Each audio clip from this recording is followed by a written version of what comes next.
As a child, I was raised in church. I was hearing about Jesus and the love of Jesus and that he had for us and what he did, that he died on the cross for us. But the problem was, I never seen God in our home. We would leave church, and when we got home, it was a different place. My father was a very non-forgiving man. My mom and dad, they started having marriage problems, and it led to a divorce. And basically, church became a choice. It was I could go to church or I didn't have to. Well, to me, it wasn't no choice. I was a reminder to my father of the anger and all the difficulties he had in the marriage with my mom. And I stopped by to visit him and pointed for me to sit down. And I sit down, and he just looked at me. He looked at me with disgust. He basically, what he did was he took his hands and motioned as though you were wadding up a piece of paper, like it was trash. He went through the motion. He didn't have a piece of paper, but he went through the motions, and he did like this. You're throwing it away. And then he took his other hand and he pointed to the door, and he said, "Go away. I'm done with you." You know, why did my father hate me so much? What did I do? You know, what had I done as a child or as a teenager? What had I done to cause this?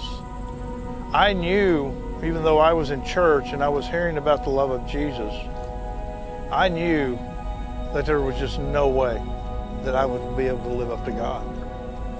I couldn't even live up to my father's own standards, so why even try with God? The person I became, because of the bitterness in my heart, was somebody that life was about me. That was it. If you were in my life, you were there to serve me. You were going to help me feel the pleasures that I wanted in life, the desires I wanted in life. And if you didn't, then I didn't have any use for you. I got married for the first time. My wife, Mary, and I got married. She was in my life to please me. And what I wanted was somebody to go along with me and live the life I was living. Go hang out in these bars every night. Mary didn't drink, but I drug her to these bars. Finally, one night, Mary and I had went to a bar. I remember it plain as day because it was Christmas Eve. And I said, "Hey, there's a bar open, we're going to the bar." That night, we got home. And Mary, she had told me when we got inside the bar, I'll never forget it. I knew she didn't want to be there. And I was like, "Where else would you want to be?" And she goes, "Well, how about church?" Mary had been secretly attending church when I was in Mississippi.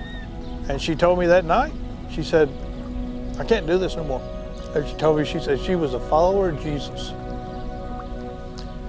but her heart hurt because she was chasing me and not following God. She was following Mark to the bars. But that night, I actually physically hurt inside because I had hurt my wife.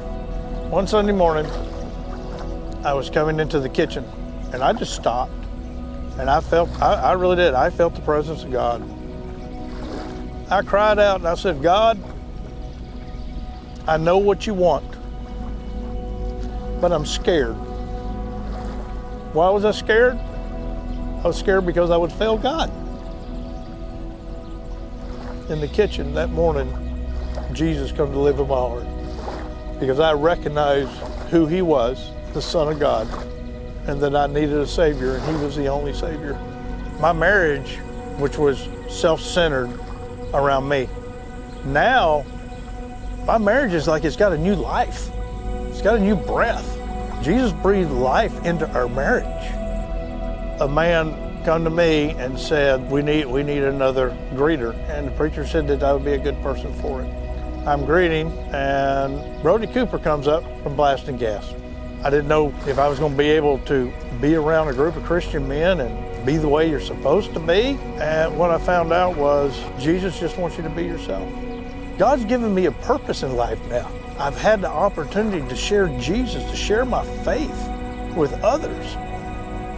And this is all what God has allowed me to do through this ministry.